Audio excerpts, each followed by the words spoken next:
Hey everybody, this is Mike Bartles from HEC. Within this video, I'm going to expand upon the previous discussion of FEMA's Future Flood Risk Data Initiative by providing an overview of the Stochastic Storm Transposition method. This presentation builds upon several previous lectures that are a part of this class, including regional precipitation frequency analyses as well as Monte Carlo analysis techniques. You should notice several of the tools and techniques that were discussed in those lectures being applied here. And this video is part 2 within a series of videos devoted to the FFRD topic. As an overview of this presentation, I'll provide a primer related to the Stochastic Storm Transposition technique, or SST, which is foundational to the FFRD initiative. I'll provide details related to the fundamental assumptions of SST, as well as present some example outputs. Like last time, if you know which dam this is, or more specifically which spillway this is, please write it in the comments. Now remember back to the last lecture. I expressed concerns with regards to sampling from an input precipitation frequency curve, converting from point estimates to areal estimates using depth area reduction functions, and distributing the sampled precipitation values in space and time. Well, SST makes use of a data-driven scheme to reduce assumptions like those I talked about before, and it's considered a non-parametric approach in that no models are fit to the data and the storms are allowed to speak for themselves. This highly contrasts with the traditional precipitation frequency-based approaches for developing design storms and was one of the primary reasons that SST was selected for use within FFRD applications. Now, real storms that have occurred in the past within the area of interest are used within this approach.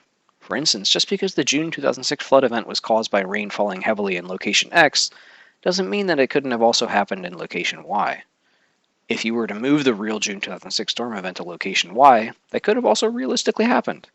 Now, this is demonstrated in the figure to the right by the blue and red isohyates.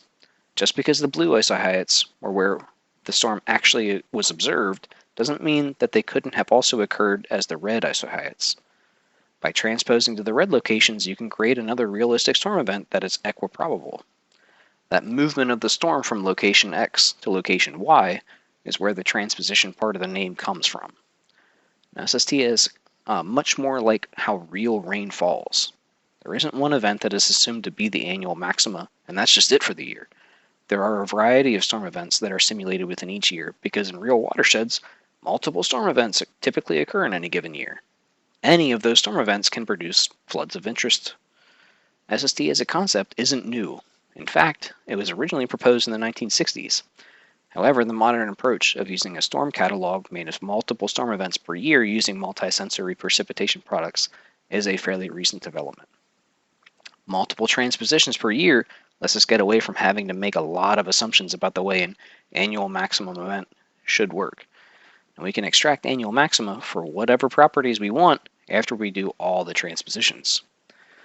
Please, please, please check out Greg Karlovitz's presentation on SST using the link I provided above. And his presentation is awesome and provides so much more detail on SST than I have time for in this presentation. Also, I want to give a shout out to Dr. Dan Wright, who is one of the main proponents of these new and improved SST techniques alongside Greg. He's authored several publications demonstrating the usefulness of SST that are definitely worth reading, so please check them out as well. Credible estimation of flood hazards using SST is highly reliant on good quality precipitation data since it is a non-parametric method for statistical inference. SST uses a catalog of observed storm events from a region of similar meteorology to the study watershed. Storm observations are taken from a high-resolution precipitation dataset with a long period of record and contains many events per year, spread out through the region much larger than the watershed of interest. This region is called the transposition domain. This catalog contains a large sample of significant rainfall events that quantify the variability in the intensity and spatial and temporal patterns of storms in the watershed. The uncertainty around the interaction of these storms is quantified by selecting storms and moving them around the region of homogeneous meteorology at random. Each time this process is repeated, it creates one plausible alternate realization of the observed record and can be used to drive a hydrologic model to estimate flood responses throughout the watershed. One fundamental assumption made by using SST is that a region of homogeneous meteorology containing the study watershed can be constructed. This transposition domain is used for the process of identifying and selecting storm events to use in the catalog and for defining the limits of where they can be moved during the stochastic simulations. A storm is selected for inclusion in the catalog based on a value called its potential precipitation, which measures how much total rainfall the storm would bring to the study watershed if its position were optimized by transposition. All storms with a potential precipitation over a certain threshold are included. The threshold is chosen to achieve a specific catalog size. The storms that are collected within the catalog must be sufficient for describing the hazard. So we typically utilize a high-resolution precipitation dataset with a long period of record, like the AORC dataset. It is available as both a 1 kilometer and a 4 kilometer product with a 1-hour time step and a period of record beginning in 1979. Now this slide contains some example outputs from SST. The animations being shown here look similar. In fact, they are all created using the exact same historic storm event, just transposed to 4 different locations. The most important point is that all of these storms are equally valid and of interest to the study. However, each storm event produces different runoff responses throughout the watershed of interest because of its location. Now let's talk a little bit about the simulation structure when using SST. Within each year of simulation, 0 to n storm events are generated. This is the innermost loop. The number of events per year is assumed to be Poisson distributed.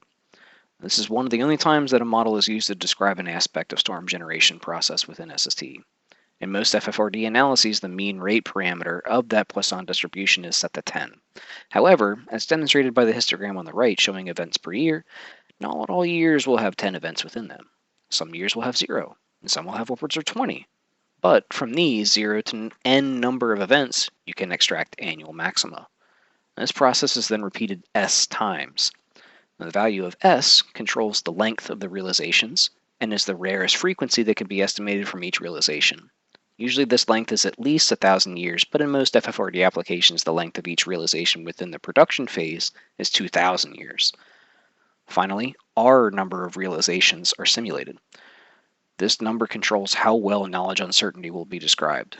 Since each realization produces a frequency curve, this is repeated R times to produce what we like to call spaghetti plots, which are created when all the realizations are plotted together. Then we can create confidence limits, a mean or expected value curve, and a median curve. Remember back to when I said if brute force doesn't work, you aren't using enough. This is why I said that. We employ a ton of brute force in this process to adequately describe everything from flood events in every year to the number of years in a realization to the number of realizations. I'll talk about this more within a future video, but within the production phase of FFRD applications, we'll typically simulate at least 1 million individual events.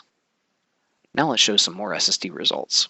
The results shown here compare base and average precipitation frequency curves generated using SST in blue against observed precipitation frequency in black for several subbasins within an example watershed in the Pacific Northwest. It's highly complex. I'll provide more detail on this application in a future video. It's important to note here that these curves represent areas and not points. Areas are much more important for hydrologic modeling. No depth area reduction functions were used in the making of these curves. Multiple durations including 1 hour, 1 day, and 3 days are shown here. The observed data was extracted from the AORC dataset. In all cases, the SST-derived precipitation frequency closely matches the observed data, but also does an excellent job of extrapolating beyond the observed data. Now, this is incredibly important and why we're doing this modeling in the first place. Now, up to this point, I've talked only about precipitation frequency results. In order to get to flood frequency, we have to simulate the precipitation runoff response of the storms that are created using SST. As I talked about in the previous video, we use HMS, ResSim, and RAS to simulate that precipitation runoff response all the way to inundation depths, velocities, etc. within FFRD simulations. However, floods can be caused by more than just a lot of precipitation falling from the sky. For instance, if the ground is really saturated, even a modest amount of precipitation can result in a lot of runoff. Also, if there's a ripe snowpack on the ground and just a little bit of precipitation falls, a massive flood can ensue. Now, in order to adequately capture the flood variability that true watersheds exhibit, we sample from seasonally dependent parameters and initial states.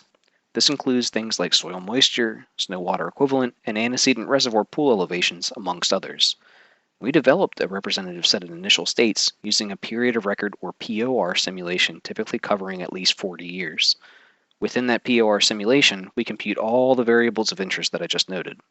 Then, within the stochastic simulations, representative state variables are extracted within each simulation using the sampled event date from the set of computed POR results and are then used as initial conditions. Now, this is demonstrated in the figures on the right, where moisture deficit achieved during a POR simulation is shown in red, and then stacked on top of itself within a cyclic analysis to create the distribution of results shown in black, gray, and blue. This leads to a more accurate representation of uncertainty in the ultimate results, which is a good thing. In summary, within this video, I provided a brief overview of the stochastic storm transposition method that is foundational to the FFRD initiative. In subsequent videos, I'll talk more about an example FFRD application within the Pacific Northwest. Thanks for watching, and I'll see you in the next one.